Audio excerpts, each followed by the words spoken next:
Coming up today on Wednesday's News Valdosta, Albany police are looking for help in the investigation of a robbery. And a former teacher is indicted for sexual assault on a student. Brittany Williams will give us a look at the weather, and Clara Contavita will bring us the latest in sports. News Valdosta starts right now.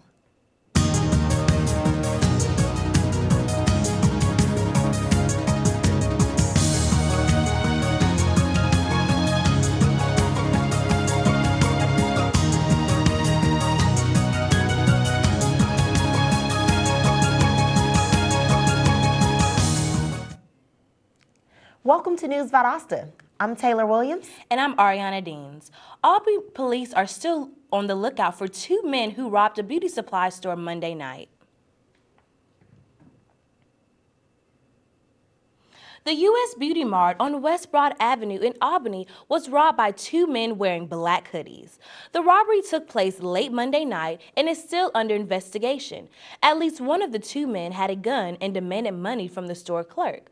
Police say a dozen customers were in the store during the robbery, but were able to escape through a back exit. Police want you to contact them if you saw anything suspicious in the area or know anything about the robbery. Former Daltrey High School teacher Dornisha Johnson has been indicted for sexual assault on a student. Investigators say between April and August, while working as a second-year math teacher at Daltrey High, Johnson had sexual relations with an 18-year-old student off campus. Johnson turned herself in last year after being charged by Daltrey County School System Police for the incident, which allegedly occurred near Daltrey High. If convicted, Johnson could face up to 25 years in prison. Prosecutors say this is a serious crime and seems to happen more often with female teachers nationally. Johnson was fired by the Daltrey County School System last year. The death of a couple in Sumner County are still being investigated. The Georgia Bureau of Investigation believes the death of a couple was a murder-suicide. Agents say 68-year-old Edward Pastizzo was found on the front porch of his Thrasher Road home, and his 66-year-old wife, Ann Pastizzo, was found inside the home by their son.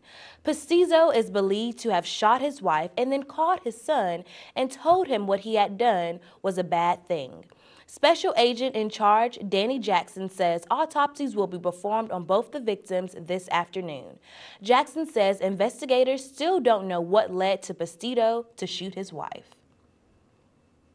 A building in Dawson has been shut down after allegedly operating illegally as a nightclub. Owners of the building say that it was leased to be used as an event center. Investigators say the nightclub was selling alcohol illegally and putting the community in danger. Agents of the Georgia Department of Revenue report they searched the building to find drug usage, alcohol, and fights on the premises. The manager, 33-year-old Tim Shelton, was arrested and faces multiple misdemeanor charges. Those charges include 2 counts of sale of alcohol without a license, 2 counts of theft by taking, 1 count of disorderly conduct, and illegally transporting alcohol. Albany City Attorney C. Nathan Davis may not get a new ordinance passed. He drafted a proposed ordinance that would classify pit bulls as dangerous dogs. It will also require pit bull owners to get a $100,000 liability insurance policy and keep fully enclosed dog pens no less than 25 feet from the property lines. New commissioners Bobby Coleman and B.J. Fletcher dislikes the ordinance due to its expense and imposes on pit bull owners. The commissioners are expected to revisit the issue at their next meeting. There are 2 new scams sweeping through Georgia. According to police reports, a man was contacted by phone about a discrepancy with his taxes by someone posing as a representative from the Daltrey County Sheriff's Office. The victim was then transferred to another impersonator posing as someone who deals with federal crimes. The victim was asked to withdraw money from his bank to pay taxes owed. In another case, a victim applied to a work-from-home ad on Craigslist. Officials say she received a check in the mail and was asked to buy office supplies with it. The check was later found to be counterfeit. Police warn to be careful when answering Craigslist ads and to be alert at all times. Studies show that young people ages 13 to 18 are at high risk for violence as they begin to explore dating and intimacy. Liberty House Executive Director Syke Daly says dating violence does not get enough attention and should be recognized nationwide. According to the Haven Shelter for Women, new daters should trust their instincts. If you feel you are in danger, you probably are. Officials say if this happens, you should try to get to a safe place immediately. For safe dating tips, check out the Haven's website at valdostahaven.org. Coming up, a national pharmacy says it will stop selling cigarettes. And a new medical study says sugar causes sickness. We'll have these stories and more when we come back.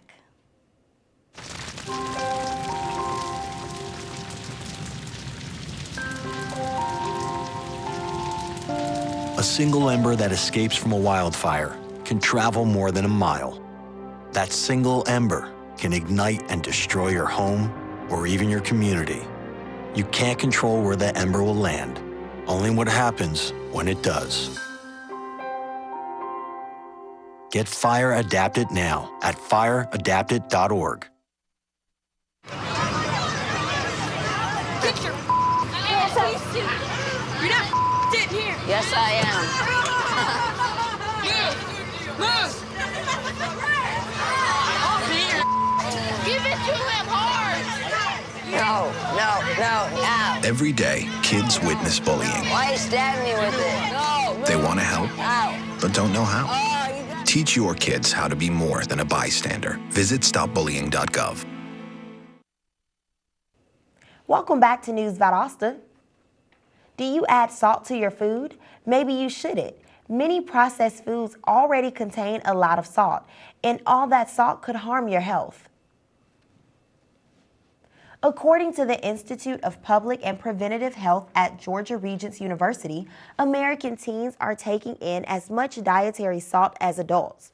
A health investigation examined the salt intake among American teens attending local public high schools in the Augusta area. That study reported salt intake amongst Augusta students was double the highest recommended level of 1,500 milligrams of sodium per day set by the American Heart Association. According to Lana Sandin, a registered dietitian, parents should start making healthier, low-sodium food decisions. For tips on reducing sodium in diet, visit heart.org. Cigarette users who buy their tobacco products at CVS will have to shop elsewhere by October 1st of this year. CVS President and CEO Larry G. Merlo is convinced that ending the sales of cigarettes and tobacco products at CVS Pharmacy is the right thing to do for their customers and their company. Health organizations are praising their bold marketing move and the loss of tobacco products and does have on a price. CVS Caretakers is estimating an annual loss of $2 billion in tobacco sales. A new study published by the Journal of American Medical Association says people should lay off the sweet stuff. In recent years, research has shown that sugar leads to more adverse health effects than had been thought.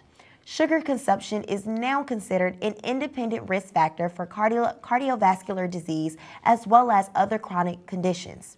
The study found that participants who consumed 17 to 21% of their calories from sugar had a 38% higher risk of dying from cardiovascular disease. Currently, the U.S. does not have dietary limits for added sugars like it does for calories, fats, and sodium. A would-be shoplifter in Moultrie tried to return batteries that he hadn't purchased. The Moultrie police reported that a man came into Dollar General at about 8:15 p.m. Tuesday evening and put 2 packs of batteries in his pocket. After an employee confronted the man, he denied stealing any batteries and walked out of the store. A few minutes later, police say the same man attempted to come back into the store and return the batteries with the receipt he picked up off the ground. Police say the man told the clerk he had come back to return the batteries he didn't steal. The employee again confronted the man, who finally gave up and left. Police have been given a description of the man for future incidents. Personal injury lawyer Jamie Casino wanted to clear his brother's name, so he used the halftime at the Super Bowl to do it. Casino bought 2 minutes of local airtime in Savannah to run his flashy commercial. Instead of using a run-of-the-mill commercial format, Casino used dramatic effects and a personal story concerning the death of his brother. Casino said his brother was wrongly portrayed as a villain instead of the innocent victim he actually was. The advertisement incorporates flames, heavy metal music, and a sledgehammer. Currently, the advertisement has been viewed more than 2.5 million times. The Journal Archives of Disease in Childhood is reporting that most childhood burns occur in infancy. In nearly half the cases, the child was burned when reaching up and pulling down a hot beverage. Half of the scalds among between 5 and 16 years of age were caused by hot water from preparing food. Most of the burns recorded occurred by the front of the body, especially on the face, arms, and upper torso for younger children. Researchers say that children account for half of all burns and scalds treated at hospitals. Product design changes and increased burns awareness from parents are just a couple of measures researchers say to reduce the number of childhood burns. Up next on News Valdosta, let's see what weather anchor Brittany Williams can tell us about the weather this week. And Claire Contavita will bring us the best in sports. All this and more when we come back, so stay with us.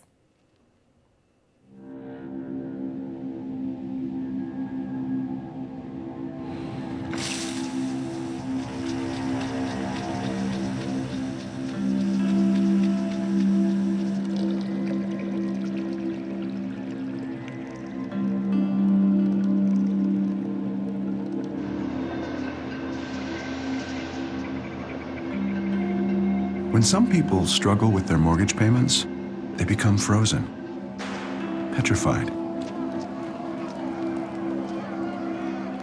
Not knowing what to do, they do nothing. But the people who do something, the people who take action, are far more likely to get the most positive outcome. Making home affordable is a free government program.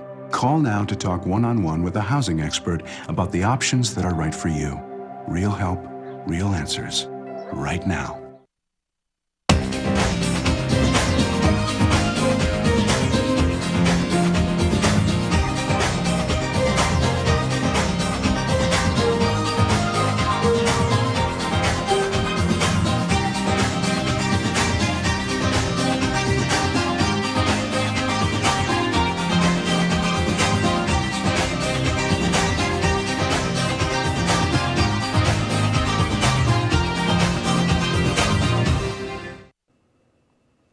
Welcome back to News Valdosta.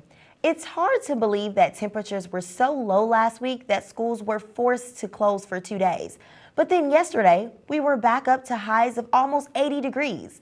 Let's go to weather anchor Brittany Williams. Brittany, what's going on with all of the highs and lows? Well, viewers, if you've been living in Valdosta, you should know firsthand that sometimes you never really know what to expect from the weather. One day we might have bright sunny skies and the next day it might just be thunderstorms. But today we're mainly expecting cloudy skies and scattered showers throughout the day. As we go through the afternoon, those showers should begin to clear up and leave us with sunny skies again. And we're looking at a forecast of 72 degrees for today's high.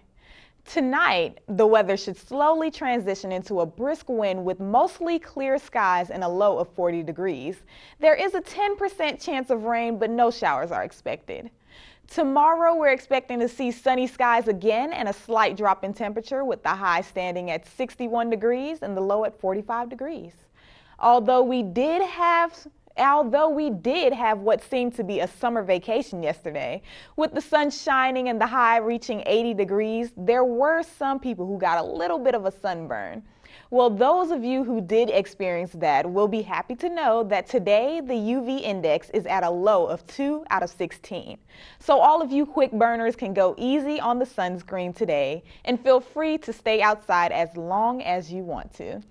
And I do have some great news for all of our viewers with allergies.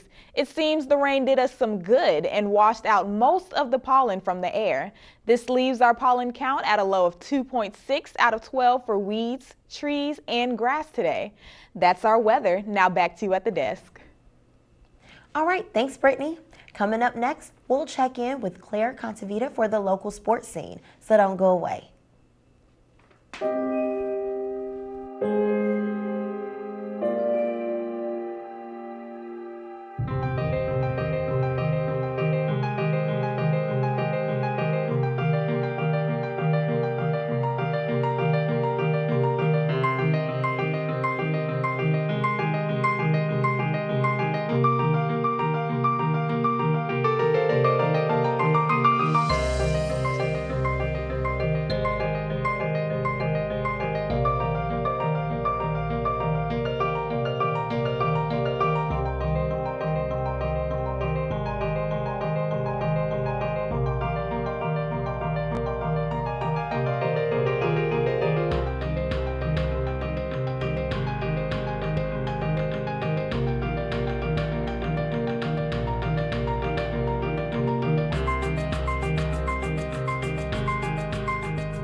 There are a million places you'd never consider texting.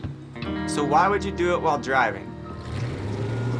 Leave risky driving to the professionals. Stop the texts, and together we can stop the wrecks. We're back, and joining us now with the rundown on local sports is Claire Contavita. What's up, Claire? Thanks, Taylor. The Valdosta State softball team dominated over Flagler yesterday with home runs throughout the game, ending with a score of 13-5.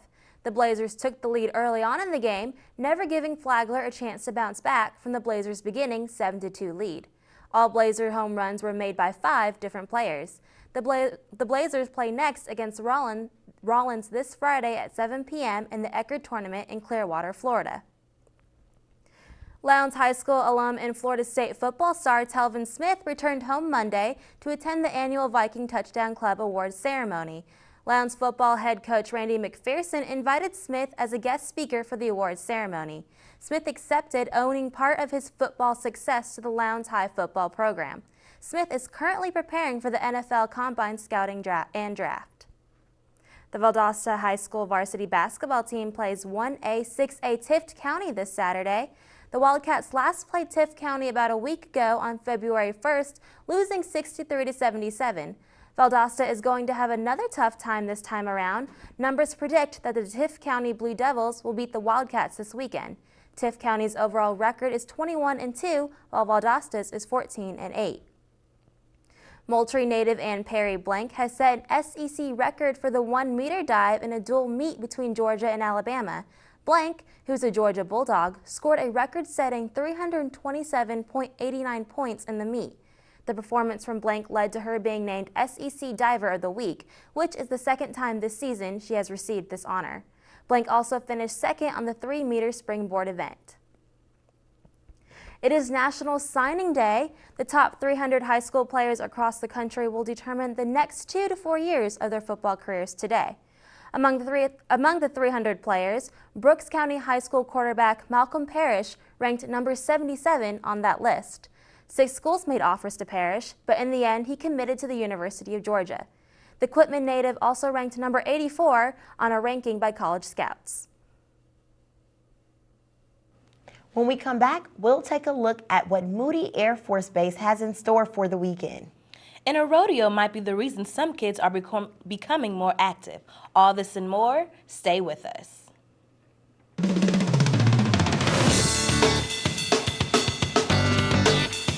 I love learning. I believe in service. I am full of passion. I embody sportsmanship. I trust in my resourcefulness.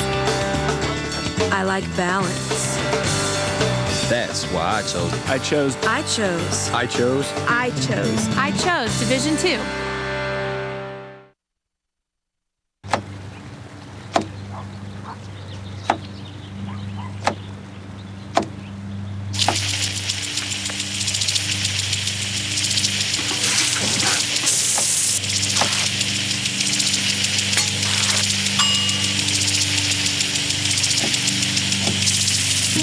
kitchen surfaces, utensils, and hands with soapy water. 1 in 6 Americans will get sick from food poisoning this year. Keep your family safer. Check your steps at foodsafety.gov.